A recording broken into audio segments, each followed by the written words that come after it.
Chapter 1. A Bad Day at Work. Angel looked at his watch. It was after 9 o'clock. "Where are you, Buffy?" he thought. The Bronze was busy tonight, but Angel sat alone. He looked at the young faces around him. People laughed and danced. This is Buffy's world, he thought.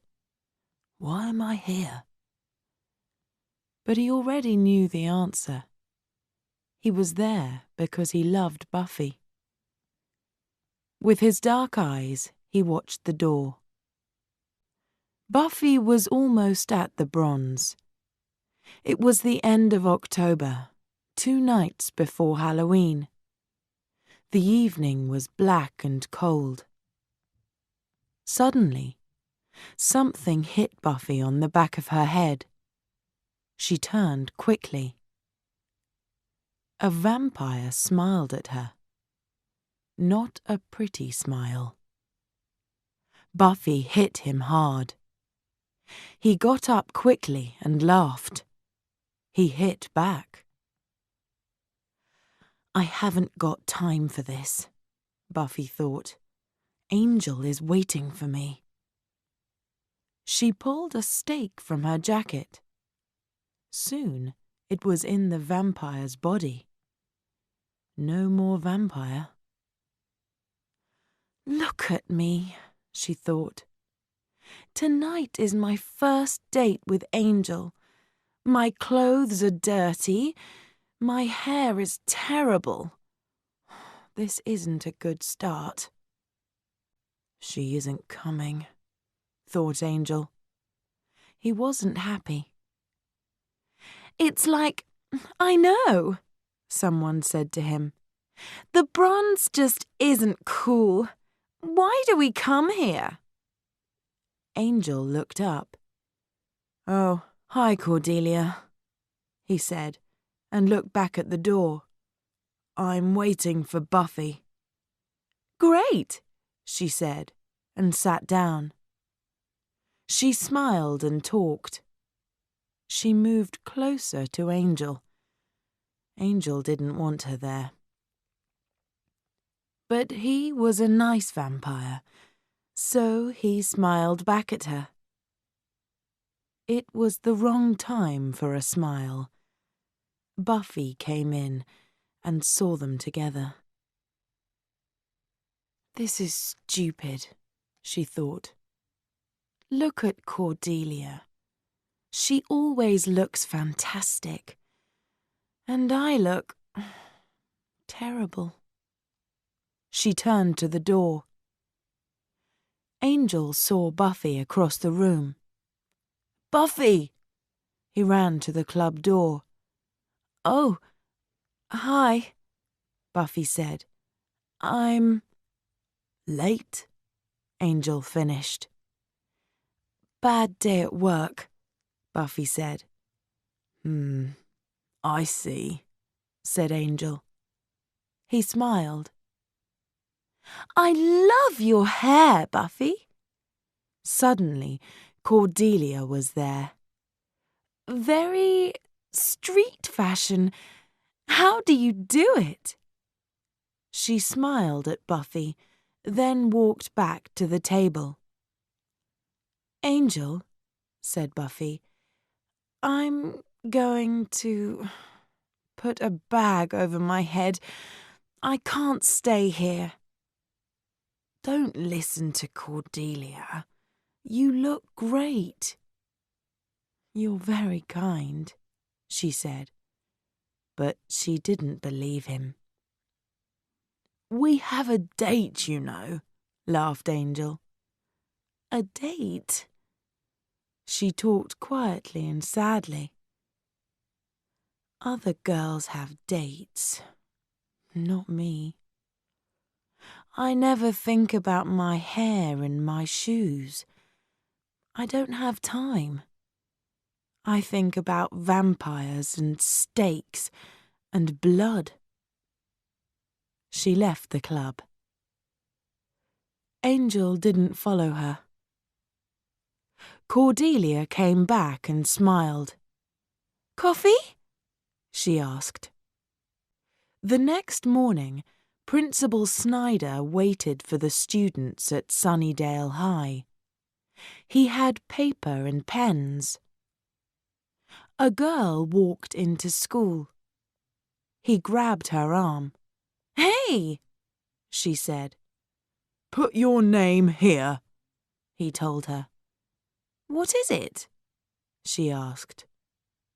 "Tomorrow is Halloween, and the children of Sunnydale are going trick-or-treating.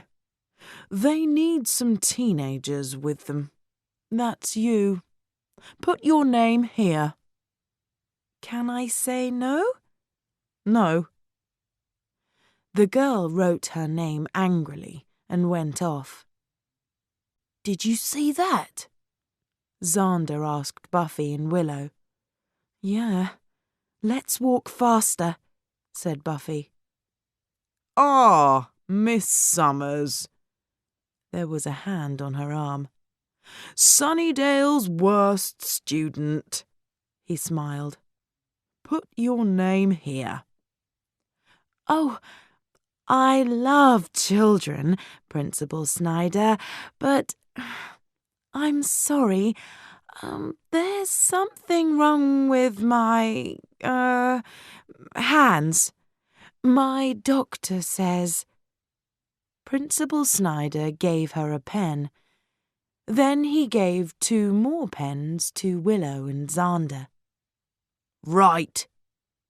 The trick-or-treaters leave here at 4 o'clock. They must be home at 6. Don't forget your costumes." "I don't believe it," said Xander. "It's Halloween, party night, and we're going to have lots of small children with us, and we're going to be in stupid costumes." "I wanted a night at home," said Buffy. "It's the only quiet night in the year for me." "Halloween is quiet?" Xander was surprised. "Isn't it party night for vampires?" "No, they stay at home, Giles told me." "I love those vampires," said Xander. "So usually I can stay in too, but now I can't. Thanks, Snyder." Chapter 2. A Long Red Dress. At morning break, Buffy and Willow got drinks. "How was your date last night?" asked Willow. "Bad," said Buffy. "I met a vampire on the way to the Bronze, so I was late, and I looked terrible." "Was Angel angry?" "No, but only because of Cordelia. She does dates, not me." "Cordelia?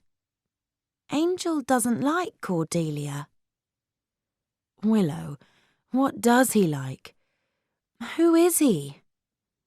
"I met him a year ago, but I know almost nothing about him."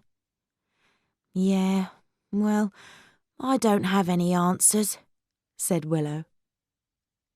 Then Buffy had an idea.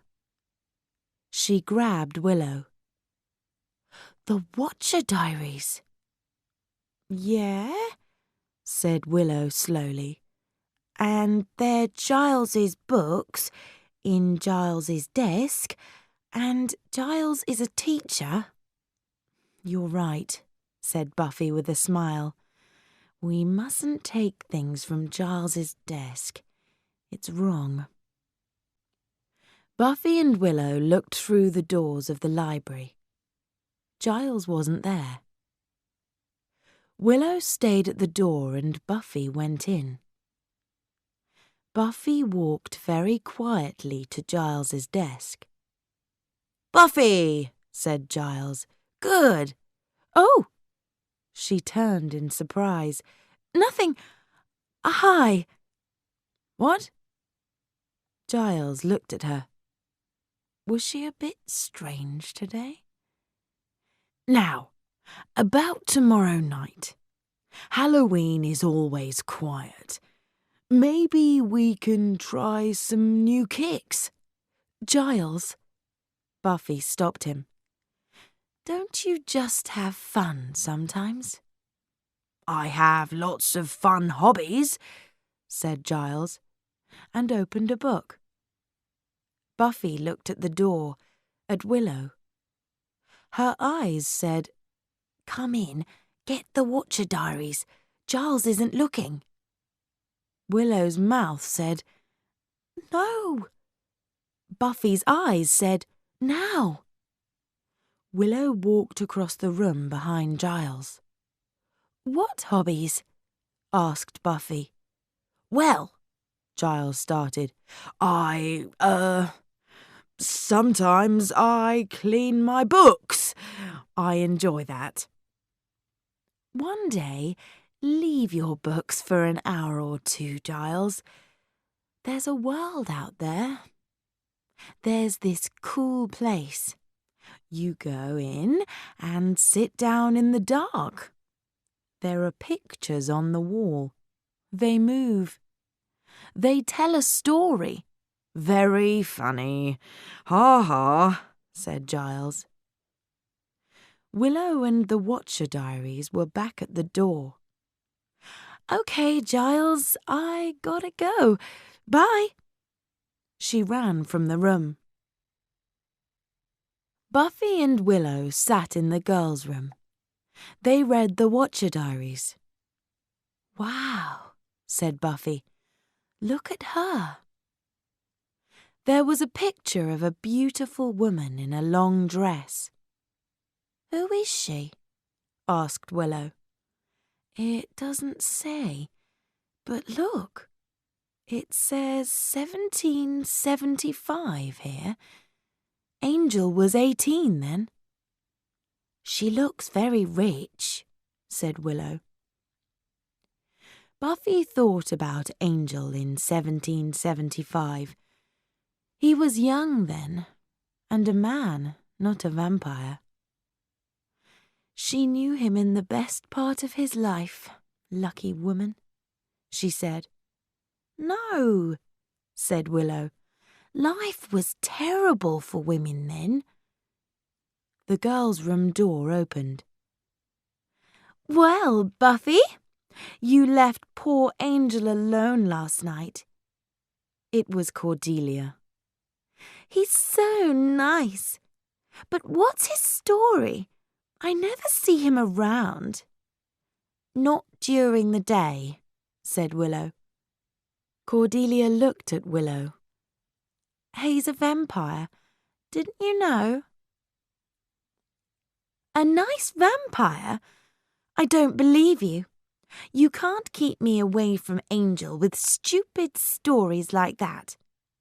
Maybe you're the vampire slayer, Buffy, but I'm the man-slayer around here. It's so busy in here. You can't move, shouted Buffy to Willow. They were in Ethan's costume shop. Most of Sunnydale's children were there too. But it's better than Party Town, Willow shouted back. Ethan's was new. I've got a ghost costume. And I'm getting some soldier clothes and a gun, said Xander. Halloween isn't my... Buffy stopped. Hey, look at that. Willow and Xander followed Buffy to the back of the shop. There they saw a long red dress. It's the dress in the Watcher Diaries, said Buffy. From 1870-something. 1775, said Willow. She remembered these things. I want it, said Buffy quietly. Suddenly, there was a man next to them. It was Ethan Rayne, and this was his shop. "Please," he said to Buffy. He took the dress and put it against her. "Ah, beautiful." The dress changed Buffy from a pretty girl into a very beautiful woman. "Wow," thought Buffy. "Wow," said Willow and Xander together. Buffy woke up. "I'm sorry," she said. "It's too expensive." No, said Ethan. "Forget the money. You must have it. It's so right for you." "Great, thanks," said Buffy. Ethan Rayne smiled. The old building was empty. No one lived or worked there now. It wasn't a nice part of town, so the vampires liked it. Spike walked up and down. "Buffy," he thought. "Buffy must die. Drusilla needs more blood, but that Slayer makes it so difficult." "Spike," someone said quietly. He turned. His angry face was suddenly kind. It was Drusilla. "Do you love me?" she asked. "Come here, my beautiful one," he said. He put his arms around her weak body. "Buffy's going to die soon, my love," he said. "Then you can drink all the blood in Sunnydale, and you can be strong again." "Something is going to happen. I can see it. Buffy is going to be weak." "What do you mean? Are there pictures in your head?" Drusilla closed her eyes. "Come on, my love. Talk to Spike," he said. "What's going to happen to the Slayer? When?" "Tomorrow," answered Drusilla. "But tomorrow is Halloween. Nothing happens on Halloween." "This Halloween is different. Someone new is in town."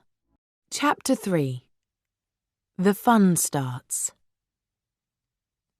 Ethan's costume shop closed for the night, but Ethan stayed in the shop. He was in the back room, in long black clothes. In front of him, there was a statue with the face of a beautiful woman. He put his hands together. Soon, there was blood on them. Lots of blood.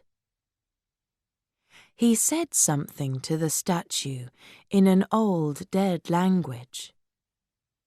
"Janus," he cried, "I am your son." He walked around to the back of the statue. Here it had another face. But this one wasn't beautiful. It was evil. School finished early on Halloween. Soon, Buffy was in her costume in her bedroom. "I'm the woman in the Watcher Diaries," she thought. "Where are you meeting Angel?" shouted Willow. She was in the bathroom. "Here, when the trick-or-treaters go home. Mum's out this evening." "Does he know about your costume?" "No, he doesn't. It's going to be a big surprise. Now, come out, Willow." "Okay, but don't laugh." Buffy didn't laugh. Willow looked fantastic in one of Buffy's tops and a very short skirt.